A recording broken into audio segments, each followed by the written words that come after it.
करना चाहिए था, ऐसे उनको छोड़ना नहीं चाहिए था गड्ढा करके। इसकी वजह से पानी भरा, इसकी वजह से बच्चे वहाँ पे गए और मौत हो गया उसका, मेरे बच्चे का। हा जो मतदारसंघ आहे पालकमंत्री आमदार संजय शिरसाट यांचा मतदारसंघ आहे आणि संजय शिरसाट हे सामाजिक न्याय मंत्री आहेत, परंतु या भागातील नागरिकांना न्याय मिळत नसल्याचं वास्तव आपण बोलबिंदास बोलच्या माध्यमातून दाखवतो आहे। बोशकार, मी दैनिक बुलंदशक्ती मुख्य संपादक रामेश्वर शिवाजी दरेकर, आपला बोलबिंदास बोल भाग क्रमांक 32 मध्ये मी सहर्ष स्वागत करतोय। आज आम्ही ज्या ठिकाणी आलेलो आहोत देवळाई परिसर आणि देवळाई परिसराचा हा अहमदनगर हा इलाका आहे ना, त्या इलाक्यामध्ये आम्ही आलेलो आहोत। 3-4 दिवसापूर्वी घडलेली अत्यंत दुर्दैवी घटना म्हणजे एका 3.5 वर्षाच्या मुलाला या ठिकाणी जात असताना आपल्या जीवाला मुकावं लागलेलं आहे। हे ठिकाण आपण बघू शकता, अहमदनगर इलाक्यातलं हे ठिकाण आहे। रोडच्या कडेला मुलगा या त्या ठिकाणी जाऊन बुडाला होता आणि नंतर घरच्या परिवारांना कळालं की तो मुलगा मरण पावलेला आहे। आपण बघू शकता अशा पद्धतीने सगळ्या ठिकाणी गटार साचलेला आहे। पालकमंत्री संजय शिरसाट यांच्या मतदारसंघामध्ये आपण आता येऊन पोहोचलेलो आहोत। पालकमंत्री संजय शिरसाट म्हणतात की मी 100 कोटी 200 कोटी 500 कोटी रुपयाचा निधी आणला, मग निधी जातो कुठे? आणि या अशा पद्धतीचा निधी आणला तर मग रस्ते अशा पद्धतीचे का आज बी कायम आहेत? या भागातील नागरिकांना अनेक समस्यांना तोंड द्यावं लागतंय। आपण वस्तुस्थिती दाखवण्याचा प्रयत्न करणार आहोत। या भागामध्ये ही पूर्ण गटारमय रस्ते आहेत, कुठल्याही प्रकारचं बॅरिगेट नाही। ज्या ठिकाणी घटना घडली होती, ज्या ठिकाणी मुलगा 3.5 वर्षाचा बुडाला होता, या ठिकाणी येऊन पालकमंत्र्यांनी भेट दिली, मनपा आयुक्त यांनी भेट दिली, मनपा आयुक्तांचा पूर्ण ताफा या ठिकाणी होता आणि पोलीस स्टेशनला गुन्हा देखील दाखल झाला। परंतु ज्या कंपनीच्या माध्यमातून ही घटना घडली, ज्या कंपनीच्या निष्काळजीपणामुळे ही घटना घडली, त्या कंपनीच्या कुठल्याही मालकाला पोलीस प्रशासनाने अटक केलेलं नाही, ही माहिती आमच्या समोर येते। मग नेमकं हा जो घटनाक्रम घडला, ही ठिकाण जे घडलं, आपण त्या ठिकाणी उभा आहोत। या ठिकाणी हायवा टाकल्या गेलेल्या आहेत। या ठिकाणी एवढा मोठा गड्डा होता की त्या गड्ड्यामध्ये माणूस देखील आला आणि बुडाला तर त्याचाही देखील दुर्दैवी अंत होऊ शकतो। आपण बघू शकता आजही हा नाला कायम आहे, या नाल्याला बंदिस्त केल्या गेलेलं नाहीये। घाणीच्या विळख्यात हा नाला आहे, हा परिसर देखील घाणीच्या विळख्यात आहे। अत्यंत दुर्दैवी आणि विचार करायला लावणारी घटना आहे। मनपा आयुक्त जी श्रीकांत, आपण नेहमी म्हणता की माझं शहर हे सुंदर शहर आहे। अहो कसलं सुंदर शहर आहे तुमचं, अत्यंत घाणेरडं शहर म्हणून आता ओळखू लागले तुमच्या राज्यामध्ये।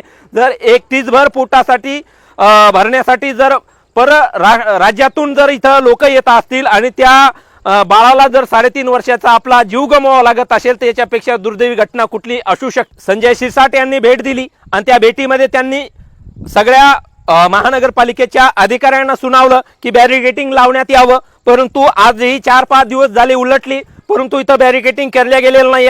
घटनेच्या ठिकाणी आपण प्रत्यक्षदर्शनी इथे उभा आहोत। इथं आहे त्या परिस्थितीमध्ये नाला आजही दुर्गंधीच्या विळख्यात आपल्याला सापडून येतोय।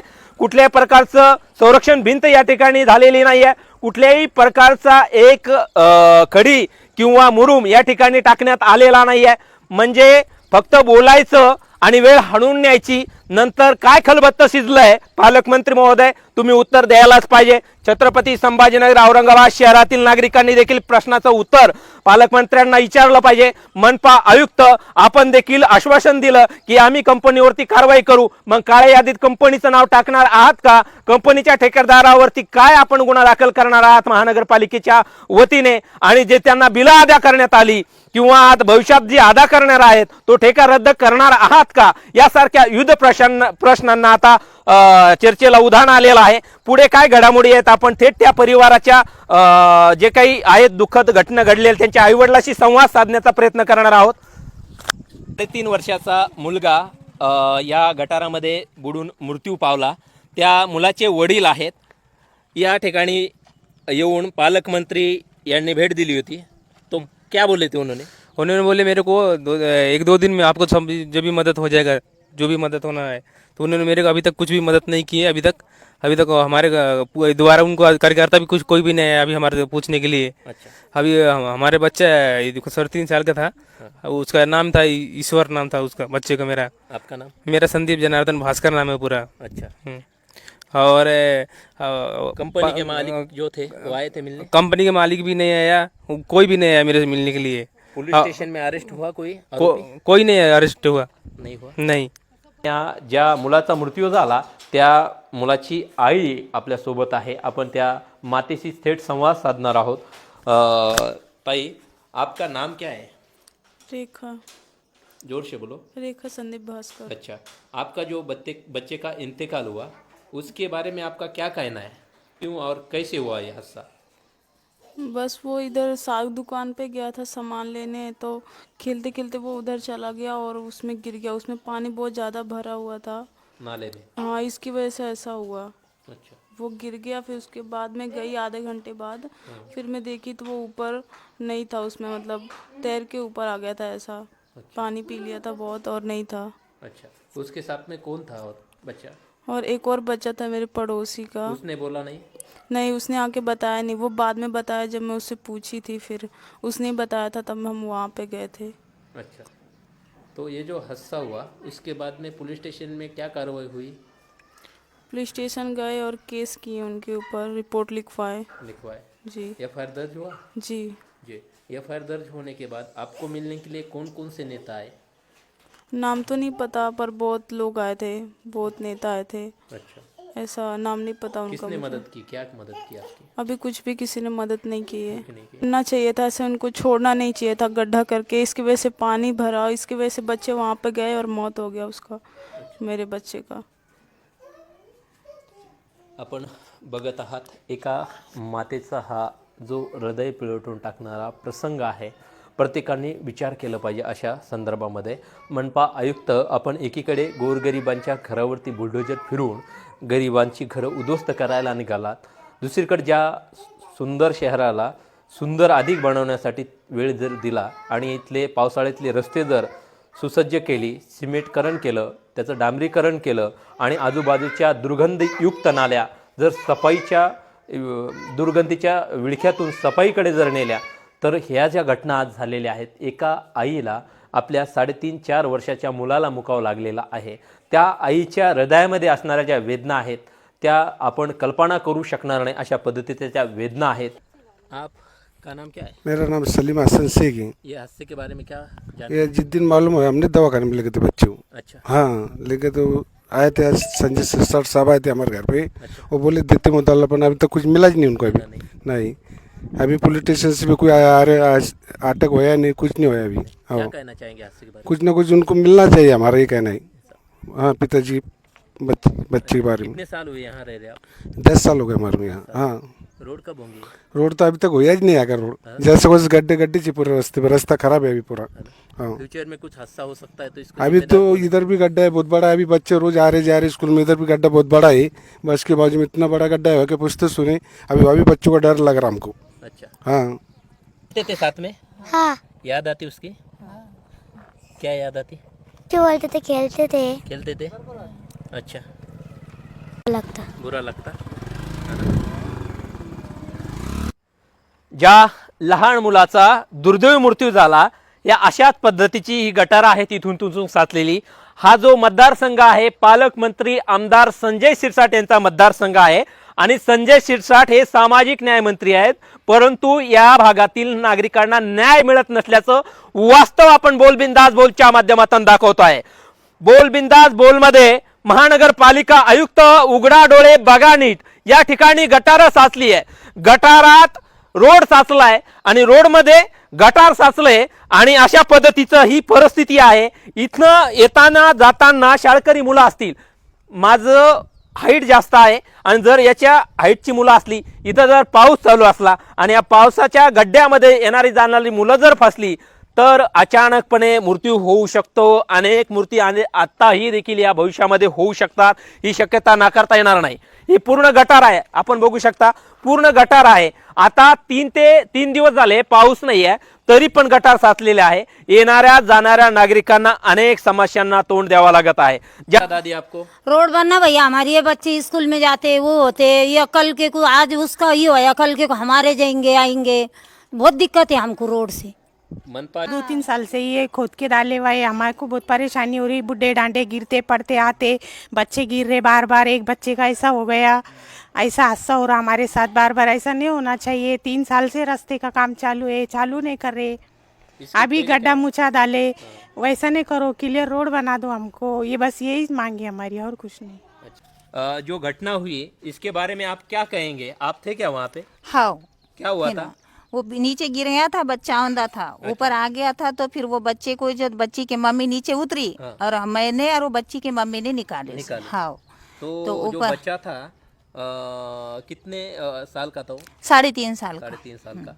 तो जो हादसा हुआ काय की वजह से हादसा हुआ? ये चीखड़ के वजह से हुआ ना। बच्चों को खेलने को जगह है ना, फिरने को जगह है ना। जब फिरते चलते हैं तो बच्चे क्या देखेंगे? जब पानी का गड्ढे, बड़े बड़े गड्ढे थे, और वो बच्चों को क्या समझता है? कुछ भी नहीं समझता है बच्चों को। इसका मतलब हाँ, रास्ता नहीं था? रास्ता बिल्कुल नहीं था, रास्ता बिल्कुल नहीं था।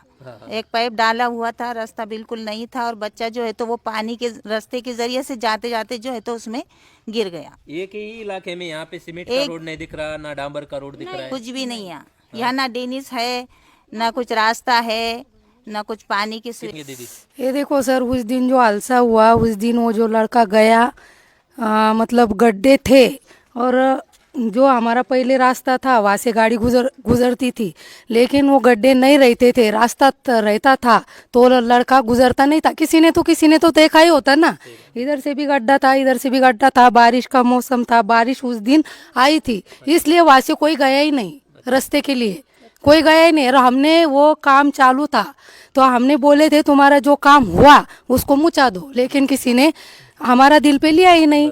और जो वो मट्टी भी थी, हमने बोले गड्ढे गुड्ढे, कल भी जेसीबी वहाँ चालू था, हमारे सब घर के लोग वहाँ गए, और उन्होंने ये भी बोला कि भाई थोड़ा सा गड्ढा है आगे, उसको 2-3 फावड़े डालो या रास्ता अच्छा से बना लो, लेकिन उन्होंने हमारा किसी का सुना ही नहीं, इसलिए ये हादसा हुआ। अगर वो गड्ढे नहीं भी मुछते थे तो, और 1-2 अब हमारे तरफ बुढ़िया है, बूढ़े लोग है, कोई ऐसे रहते रात के बैठ के आने जाने वाले, वो भी अच्छा भी आदमी गिर जाता तो वो भी ऊपर नहीं आता, इतना बड़ा वो गड्ढा था, दोनों तरफ से थे, और छोटा सा ही बीच में से रास्ता था। इतना हादसा होने के बाद भी मुरुम तक नहीं डाले, मुरम तक नहीं डाले। हमारे सब आदमी वहाँ गए, वो जीसीपी वगैरह था, उनको बोले, फिर भी वो बोले हमारा इतना ही काम है कि हमें गड्ढे करे, उतना ही हम मुचाएंगे। ठेकेदार पे ये बहुत बुरा हुआ, लेकिन अब वो जो बच्चा था, लेकिन वो तो वापिस नहीं आ सकता ना, लेकिन अब हमने बोलने के बाद भी इन्होंने गड्ढे मुचाए नाही। अच्छा, हाँ, या भागातील लहान लहान मुलं शाळेमध्ये नेण्याचं जे काम करते व्हॅन, आणि स्कूल बस चालक या आपल्यासोबत आहेत, आपण त्यांच्याशी संवाद साधणार आहोत. काय जीव घेण्या प्रसंगांना तोंड द्यावं लागतं साहेब तुम्हाला? 2 वर्षापासून काम चालू आहे. 2 वर्षापासून आमची दैन होती इथं. ठिकठिकाणी गड्डे करून ठेवतात आणि काम करत नाही. मागं आम्ही यांचा विरोध केला होता, पण त्यांची आयुक्तांना इथं येऊन दम दिला होता. त्याच्यामुळं आम्ही काही खड्डे केले तर काही सांगितलं नाही, आणि नाही सांगितलं तरी हा प्रकार झाला. हा मुलगा गेला आमच्यातून. आम्हाला एवढी परेशानी इथं का जीव धोक्यात घेऊन चालावं लागतं इथून आम्हाला. तरी प्रशासनानं आमच्याकडे लक्ष करावे, आणि आमच्या हे रस्ता तुम्ही येऊन बघा, रस्त्याचे काय हाल झालेले. जागजागी आहे ना 10-10, 15-15 फुटाचे गड्डे आहे, आणि रस्ता मुलं बाळ याच रस्त्याने येणं जाणं. स्मशानभूमीचा हेच रस्ता आहे, माडाला हाच रस्ता आहे, आम्हाला जाण्याचा रस्ता आहे. पाऊस आला तर आम्हाला गाड्या 2 किलोमीटर 1 किलोमीटर लावून पायी यावं लागतं. ती बरं पाय चिखलात घालून आम्हाला इथून जावं लागतं. आता येणार कशी, शाळेत जाणार कशी, येणार कशी. आम्ही गाड्यावर लांब उभा करून मुलांना जाणं येण्यासाठी मुलं पायी घेऊन जातो. आपण बघता मनपा आयुक्त तुमच्या मुलाला तुमच्या घरापर्यंत बस येतात आणि शाळेमध्ये नेऊन सोडतात. आता जर बघितलं ज्या घटना झालेली आहे, त्या बाजूला गटार आहे, आणि इथनं एखादा आणखीन परत एखादा मुलगा आला आणि अनुचित काही प्रकार घडला तर बघू शकता पूर्ण हा नाला दुर्गंधीनं पूर्ण तुडूंब भरलेला आहे, आणि इतकं घाण इथं वास येतोय की आपण कल्पना करू शकत नाही. अशा पद्धतीनं ही परिस्थिती आहे. सफाई कुठेही झालेली आपल्याला दिसत नाही. सगळ्या बाजूनं गवत साचलेलं आहे उंच उंच अशा पद्धतीनं, आणि हा पूर्ण घाण पाणी सांडपाणी या नाल्यातून वाहत आहे. कुठल्या पद्धतीची सुविधा केली गेलेली नाही.